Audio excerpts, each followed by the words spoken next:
Hey guys, Telomic here with DNB Academy, and today I want to take a quick look at the bass from my tune Lesson Learned. It's on my debut album, which came out on Liquidity recently, and I'll give you a little kind of play of the tune.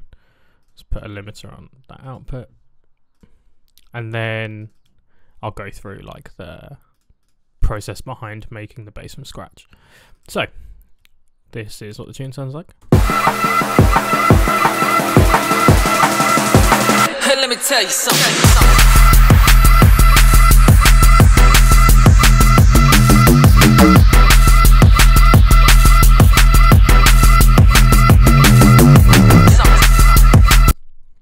And the bass that we're going to be looking at .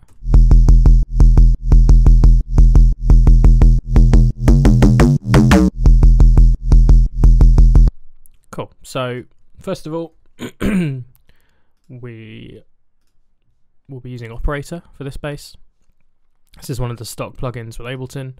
To be honest, any FM synth would work. It's not particularly complicated of a sound once we kind of get into it. So copy the MIDI just for reference. That's the MIDI there.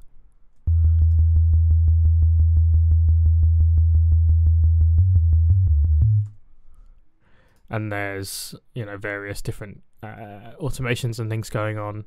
There's also, I believe, some pitch bending going on as well. Yeah, which will be hopefully will have copied over. Yeah, cool. All right, so let's start. So the way that Operator works is by default is that we have at the bottom here, we have our main oscillator, and then B, C, and D all feed into that oscillator, generating FM synthesis. I kind of won't go too much into FM synthesis, but we can change the layout of the way this works with these. So we could turn, if we do this, all four oscillators come out separately. There's no FM happening. It becomes kind of a standard subtractive synth. If we are turning another one, this one, for example, all three of those feed separately into the yellow one that then comes out. And here, D feeds into C, feeds into B, feeds into A. I won't go too much more into it, but yeah, so you kind of have a rough idea. So this is what we're going to do. So take the course of that first oscillator down. So that will now be an octave down.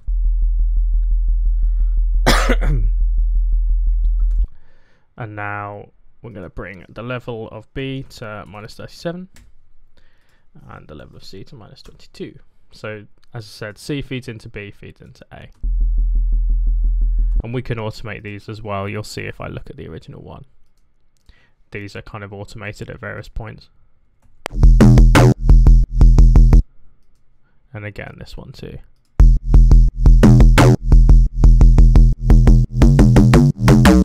So that creates a lot of the kind of variation, but the default values are where these are here. I'm going to go in on the oscillator A, bring our sustain down to 0. And then our decay I'll increase just a little bit. Make sure we're on the right channel. So we've now got that kind of pluckiness. To accentuate the pluck, I'm actually going to take this one, bring that up, and we'll leave C as is. Yeah, C as is. But we're going to add a pitch envelope. So I'm going to turn that on there. Destination A. Just check that. Nope, destination on all of them. That's my bad. And then go in to the pitch envelope. Here, we'll take the initial up and just bring the decay in. Gives it that like pluckiness if I turn that off. And then on, it kind of just makes it a bit like a kick. Turn the volume up as well.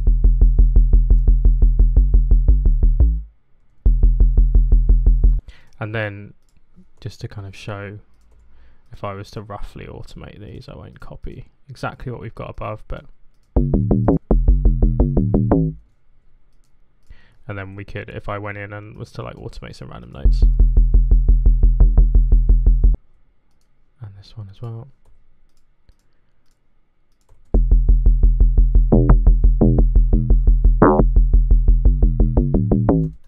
You get an idea of like where a lot of our tone comes from. But that is pretty much the bass sound. That's it. As I said, it's really simple. A lot of it comes from processing. So what I'll actually do to make sure that I can get this exactly right is copy the processing over to here.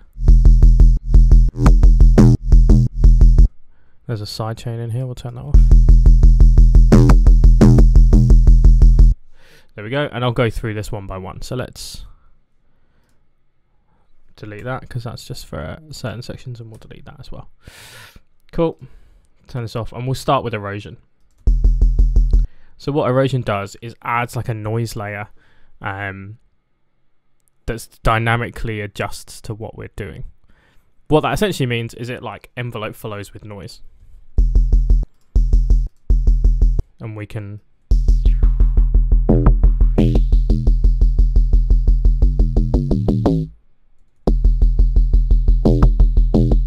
it's about there, I think.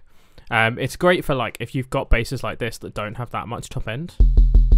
It's great for like adding that back. It's really good for. Let me actually undo that. It's really great if you're working with like subs or low pass reces and stuff as well that you want a little bit more grit. Then that's great for that. This is actually just a preset. The preset called A Bit Warmer in the Saturator in Ableton. This is that. I use it a lot on bass sounds.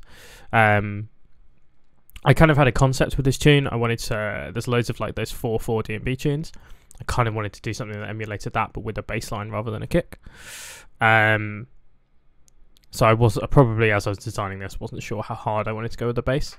And this is like a nice saturator to add, like, funny enough, a bit of warmth without adding too much grit or top end. And then we threw trash on it, and this is where like. So there's no multiband, there's no nothing. I've literally just driven it.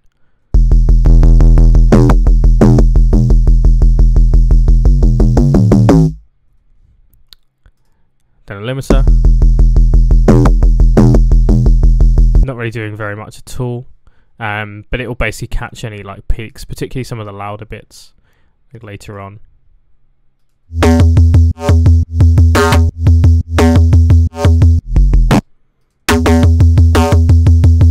Not even doing anything there. So it was put there as like a precautionary thing, I guess. But I've not really used it.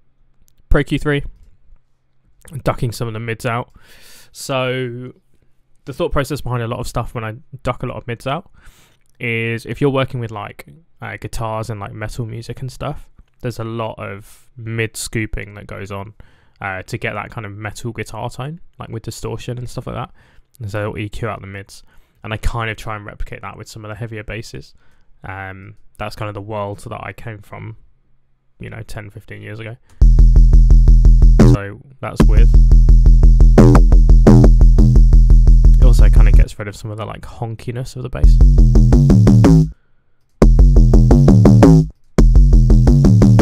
Particularly there, you can really hear it as it opens up. But that's it. And there's no sub layer under this either. This is the sub as well. And then we've got autopan, which is running at a rate of 1/8, which is the rhythm that we've got the notes playing at. And just a little bit. So you can use autopan as like, I've probably explained this before, but by default, if I turn it up, it will pan the sound from left to right. If I turn that all the way up. What you can do is if I turn that up and then turn the phase down, you can then use it to like act as an LFO.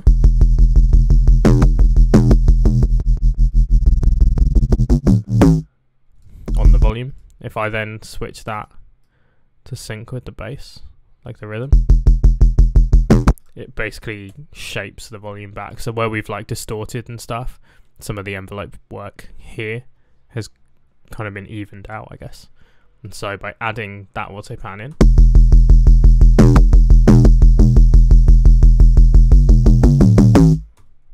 there we go.